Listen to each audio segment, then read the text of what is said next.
Welcome back है हाम्रो अर्को भिडियोमा तपाईहरुलाई वेलकम छ। सो आजको भिडियोमा चाहिँ हामी एचटीटीपी स्टेटस कोडको बारेमा चाहिँ सर्ट डेमो अथवा हामी चलाएर हेर्छौं कसरी काम गर्दो रहेछ त ब्राउजरले सर्भरसँग कम्युनिकेट गर्दाखेरि कस्तो कस्तो रिक्वेस्ट कोडहरु एचटीटीपी स्टेटस कोडहरु हुन्छ अनि त्यो कुन कन्डिसनमा चाहिँ त्यो कोडहरु काम गरिरहेको हुन्छ र कसको मिनिङ के हो भनेर चाहिँ सानो डेमो मात्रै हेर्ने छौं। त्यसको हामीले एउटा पोस्ट पनि अलरेडी ब्लगमा लेखिसकेको छौं hacknopedia.com मा चेक गर्न सक्नुहुन्छ। सो यसमा चाहिँ मोस्टली युज हुने एचटीटीपी स्टेटस कोडको हामी डिस्कस गर्छौं, सबैको चाहिँ हामी गर्दैनौं।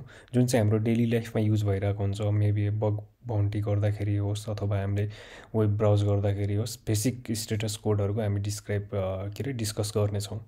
सो अब हामीले चाहिँ सबभन्दा कमन देखिरहेको चाहिँ 404 नट फाउन्ड, यसको धेरै मिमहरु पनि हामीले देखिसकेको छौं होला। यो भनेको के हो यस्तै कोडहरुको चाहिँ हामी डिस्कस गर्ने छौं।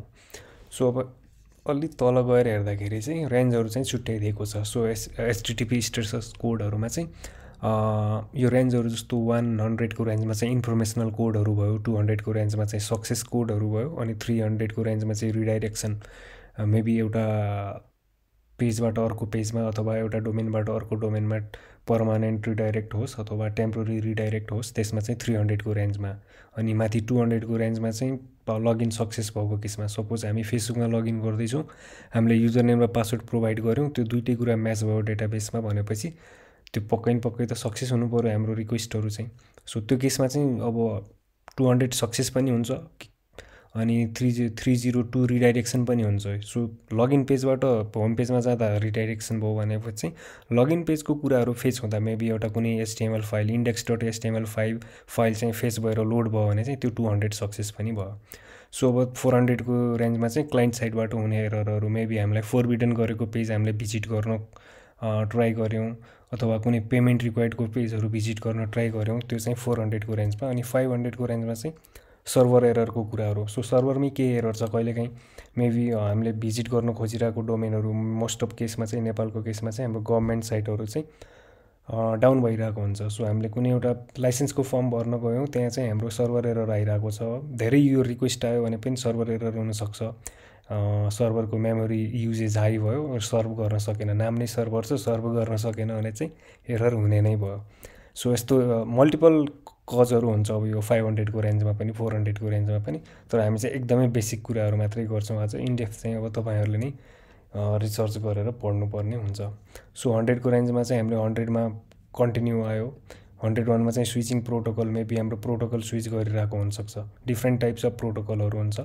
सो मेबी हामी एचटीटीपी बाट अर्को कुनै प्रोटोकलमा जाँदै छौं भने चाहिँ त्यहाँनिर 101, कुनै हाम्रो रिक्वेस्ट प्रोसेसिङ हुँदैछ भने 102।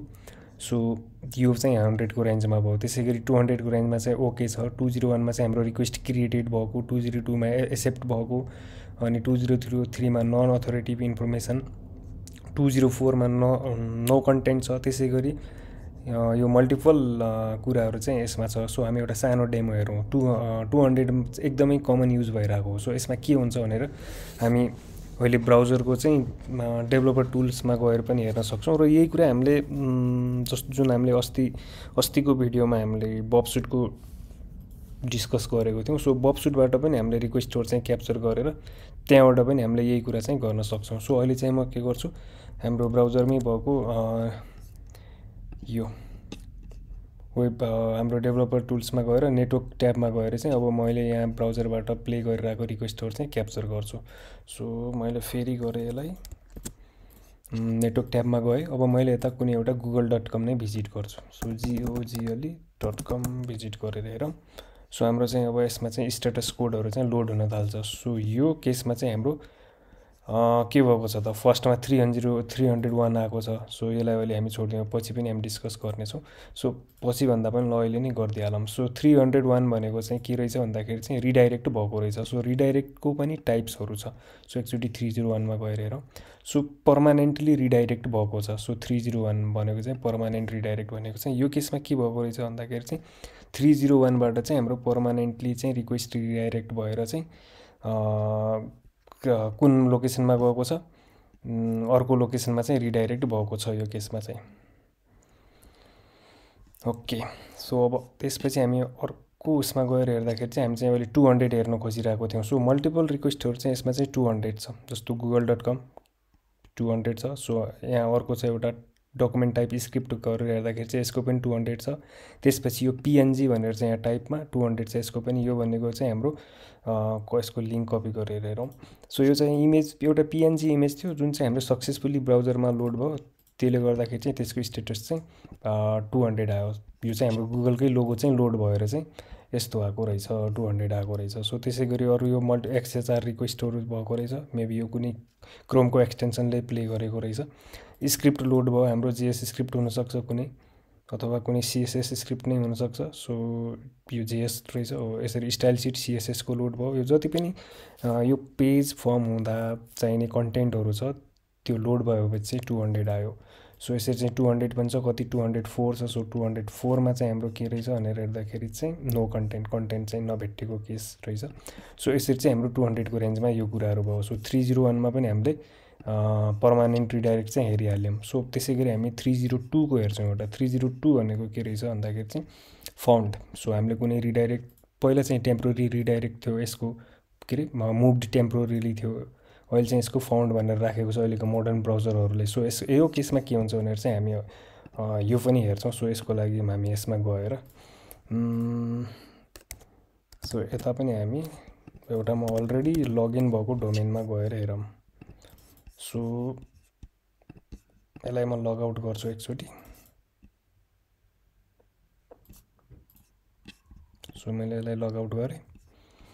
सो फेरि यसमा गरेर अब मैले युजर नेम र पासवर्ड राखिसकेपछि लगइन गर्दाखेरि चाहिँ यो जुन यो लगइनको URL छ यसबाट कतै न कतै चाहिँ रिडाइरेक्ट हुनुपर्छ, किनकि यही पेज त लोड हुँदैन। लगइन सक्सेस भएपछि अर्को पेज आउँछ हो। यहाँनिर चाहिँ हाम्रो 301 र 302ले चाहिँ रिडाइरेक्ट गर्छ टेम्पोररी र पर्मानेन्टली। सो अब हामी चाहिँ लगइन गरेर हेरौँ।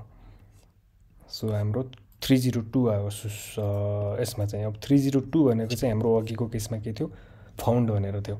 सो अहिले कुन लोकेसनमा 302 भएको छ भनेर हेर्दाखेरि चाहिँ हामीले लगइनबाट चाहिँ हामी 302 रिडाइरेक्ट भएर मेबी यो ल्याङ्ग्वेज EN-मा भएको हुनसक्छ होइन। मेबी यो अब हाम्रो यसमा गएर हेरौँ। सो मेबी हाम्रो ड्यासबोर्डमा रिडाइरेक्ट भएको हुनसक्छ। सो यसरी चाहिँ हाम्रो दुईवटा यो केसमा चाहिँ ड्यासबोर्डमा रिडाइरेक्ट भएको छ 302 आएर, त्यसपछि 200 आएको छ। यो भनेको चाहिँ हाम्रो ड्यासबोर्ड चाहिँ सक्सेसफुली लोड भएको केस भयो। सो यसरी चाहिँ हामीले यो हेर्न सक्छौँ। सो यसको पनि हामीले इनडेप्थमा हेर्ने हो अथवा यही रिक्वेस्टलाई हामीले प्ले गर्ने भने चाहिँ यसको डिफ्रेन्ट टाइप, जस्तो हामीले कल रिक्वेस्ट पनि फेस गर्न सक्यो यहीँनिर, अथवा हामीलाई यसको रेस्पोन्स हेडर अथवा रिक्वेस्ट हेडर कपी गर्नु छ भने चाहिँ हामीले यहीँनिर पनि कपी चाहिँ गर्न सकिन्छ। यो कुरा चाहिँ यहाँनिर भयो। अब हामी अर्कोमा जान्छौँ। सो अर्कोमा हाम्रो अर्को रिक्वेस्टमा चाहिँ हाम्रो 40 छ। सो 40मा त हामीलाई 400 को रेन्जमा चाहिँ हाम्रो 404 नट फाउन्ड त एकदमै कमन छ। सो एउटा 404 पनि हामी ट्राई गरौँ। सो हामी हाम्रै ब्लगमा गएर hsckano.hacknopedia.com मा गएमा सो अहिले चाहिँ 200 आयो, सबै कुराहरू सबै लोड भयो। सो यहाँनिर चाहिँ मैले अब यल्लो गरेर हेर्दाखेरि चाहिँ मेबी यो कन्टेन्ट छैन भने चाहिँ 404 एरर भनेर आइसक्यो। यही कुरालाई चाहिँ हामीले अब यहाँबाट पनि हेरौँ। यसलाई मैले रिप्ले गर्छु। सो यहाँनिर रेड कलरमा जुन देख्नुभयो 404 नट फाउन्ड। सो 40 को केसमा पनि यो भयो। सो हामी अब एउटा अर्को हेरौँ 40 कै रेन्जको। सो यो चाहिँ अनअथराइज हामीले अब हामीलाई एक्सेस प्रोभाइड नभएको पेज छ अथवा कुनै प्रोटेक्टेड छ, अनअथराइज छ भने चाहिँ यो आउने भयो। ब्याड रिक्वेस्ट हामीले चाहिँ अब रिक्वेस्टको प्यारामिटरहरू मिलेन, मेबी त्यसमा चाहिँ क्लाइन्ट साइडबाट चाहिँ रिक्वेस्ट जुन तरिकाले फर्म हुनु पर्थ्यो त्यो भएन भने चाहिँ ब्याड रिक्वेस्टको कुराहरू भयो। अनि अब मेथड नट अलाउड छ 405 मा। मेबी हाम्रो HTTP को मेथडहरू गेट, पुट, पोस्ट, अप्सन्स, यो डिलिटहरू यो कुराहरू चाहिँ हामीले म्याच गर्न सकेनौँ भने चाहिँ सपोज हामीले प्रोफाइल पिक्चर अपलोड गर्नुपर्ने ठाउँमा पुट मेथड युज गरेको छ अथवा पोस्ट मेथड युज गरेको छ भने चाहिँ त्यो ठाउँमा चाहिँ हामीले गेट युज गरिदियौँ अथवा अप्सन्स युज गरिदियौँ भने चाहिँ त्यो केसमा चाहिँ यो आउन सक्छ। यो मैले एक्ज्याक्टली युज गरेर चाहिँ हेरेको छैन, तर यही हुनसक्छ भन्ने चाहिँ मेरो एजम्सन भयो। यो चाहिँ कहिलेकाहीँ हाम्रो यो लेन्थ रिक्वायर्ड चाहिँ मैले फ्रिक्वेन्टली फेस गरिरहेको एरर थियो। यो चाहिँ हाम्रो के हुन्छ भन्दाखेरि चाहिँ कन्टेन्ट लेन्थ चाहिँ डिफाइन गर्नुपर्ने हुन्छ कहिलेकाहीँ पोस्ट रिक्वेस्टमा। सपोज हामी एउटा के पोस्ट गर्दैछौँ, एउटा स्टेटस पोस्ट गर्दैछौँ ट्विटरमा, जसमा चाहिँ 160 क्यारेक्टर चाहिँ डिफाइन गरेको छ होइन। तर त्यो ट्विटरमा चाहिँ अब हामीले केही न केही कुरा त पोस्ट गर्नु पऱ्यो, लेख्नु पऱ्यो पोस्ट हुनुको लागि। तर हामीले के गरिदियौँ, त्यहाँ एउटा हेडर हुन्छ एचटिटिपीको रिक्वेस्ट हेडर, जसमा चाहिँ कन्टेन्ट लेन्थ चाहिँ डिफाइन गरेको हुन्छ। त्यो हामी अहिले पनि हेर्छौँ। ल अहिले हेरि नै हालौँ, हेर्छौँ भन्दा पनि। सपोज यो सर्च फिल्डमै मैले NEPAL भनेर लेख्छु, अनि यसको रिक्वेस्ट चाहिँ क्याप्चर गरेर हेर। यसमा चाहिँ कन्टेन्ट हेडरले चाहिँ कन्टेन्ट लेन्थले चाहिँ कसरी काम गर्छ भनेर चाहिँ हामी हेरौँ। 1 2 3 4 5 नेपालमा चाहिँ 5वटा क्यारेक्टर छ है त। सो हामीले सर्च गऱ्यौँ यो कुरालाई।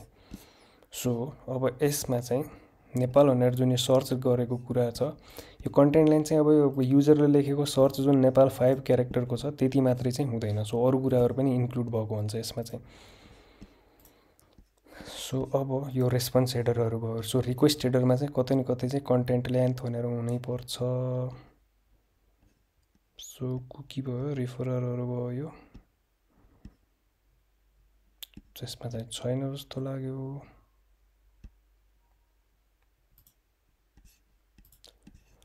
के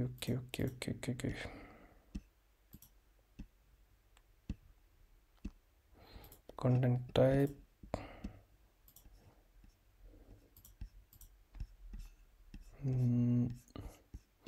एउटा कन्ट्याक्ट अस फेस पेज छ भने कतै त्यसमा फिलअप गरेर हेरौँ एकचोटि। Maybe contact us उडाइदिउँ।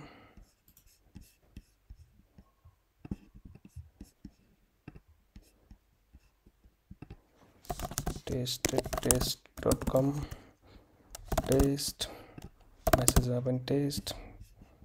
अब यो कुरालाई चाहिँ सबमिट गर्दाखेरि चाहिँ हामीले रिक्वेस्ट चाहिँ क्याप्चर गरौँ।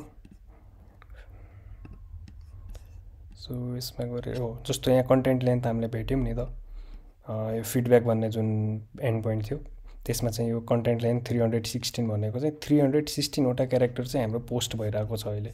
यो जुन यो पोस्ट मेथड छ यसमा चाहिँ त्यो चाहिँ माथिको छुट्टैको रहेछ है। फेरि रेस्पोन्स हेडरको रहेछ हामीले हेरेको।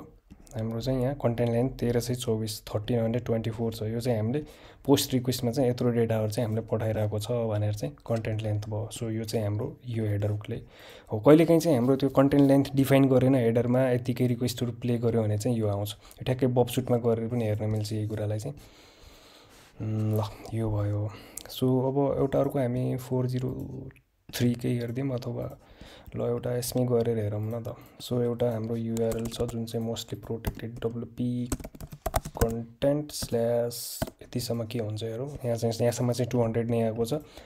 यहाँनिर चाहिँ के अरू ऱ्यान्डम लेखौँ, यहाँ ऱ्यान्डम नै लेख्थेँ मैले। सो 404 आयो। तर यहाँनिर चाहिँ एउटा अपलोड्स UPLOADS भन्ने चाहिँ डिरेक्टरी हुन्छ। सो यसमा चाहिँ हामीले 403 फोरबिडन आयो, किनकि यो पर्टिकुलर फोल्डरलाई चाहिँ हामीले प्रोटेक्ट गरेको छौँ, त्यही भएर चाहिँ 403 फोरबिडन आएको भयो। सो यो 400को केसमा पनि लगभग यो नै हो। अब इनडेप्थमा चाहिँ सबै कुराहरू चाहिँ हेर्नै पर्ने हुन्छ। सो अब एउटा हामी लास्ट ट्राई गर्छौँ 500को रेन्जको। एउटा कुनै हामी चाहिँ अब लाइभ हाम्रो यो hacknopedia.com ब्लगमै चाहिँ हामीले केही न केही कुराहरू चाहिँ सर्भर साइडबाट बिगार्छौँ, अनि त्यसपछि त्यो कुरालाई चाहिँ हामी फ्रन्ट इन्डबाट चाहिँ एज अ क्लाइन्ट भएर चाहिँ हामी त्यसलाई लोड गरेर हेर्छौँ। सो म एउटा होम पेजमा गएँ अहिले, ठिक छ। अब म अर्को ब्राउजरमा गएर जता म यसको उसमा चाहिँ लगइन भएको छु, यहाँनिर चाहिँ म एउटा कुनै एउटा HTML कमेन्ट राखिदिएँ WP ब्लग हेडर भन्ने फाइलमा, यसलाई मैले सेभ गरिदिएँ। सो मैले एउटा कुनै फाइललाई चाहिँ यसको कोड चाहिँ मैले बिगारेको छु। सो अब मैले यसलाई चाहिँ रिफ्रेस गरेर हेर्छु। सो HTTP एरर 500 भन्ने जुन हो, यो चाहिँ सर्भर साइड एरर भनेर जुन हामीले अघि डिस्कस गरेको थियौँ त्यो ठ्याक्कै चाहिँ यसमा चाहिँ देखियो। सो हामीले सर्भर साइडबाट केही कुरा मिसकन्फिग गऱ्यौँ र ब्राउजरमा चाहिँ यसरी चाहिँ एरर आएको छ। यही कुरालाई चाहिँ हामीले यसरी रिलोड गरेर नेटवर्क ट्याबमा पनि हेर्न सकियो। सो यसमा चाहिँ फेल्ड भनेर आएको छ, यही कुरा चाहिँ फेल भएको चाहिँ हो। सो यहाँनिर इनडेप्थमा पनि हुनसक्छ। HTTP रेस्पोन्स कोड पुरै देखिएन म्यासेज, त्यस यो कुरा नै हो भनौँ। हो एचटिटिपी रेस्पोन्स कोड फेलियर भनेर छ, तर 500 पनि दिनुपर्ने, यसरी चाहिँ दिएको छैन। ठ्याक्कै केस चाहिँ यो नै हो। सो आजको भिडियोमा चाहिँ यसलाई हामी लगभग यति नै डिस्कस गर्छौँ। यो डिफ्रेन्ट टाइपहरूको मेथडहरू चाहिँ के हो र कसरी हो, यो भिडियोमा पनि सरी यो ब्लगमा पनि हामीले ठ्याक्कै यही कुराहरू चाहिँ विथ इमेज चाहिँ हामीले गरेर देखाएको छौँ। यो कुराहरू त्यहाँ पनि हेर्न सकिन्छ। Thank you.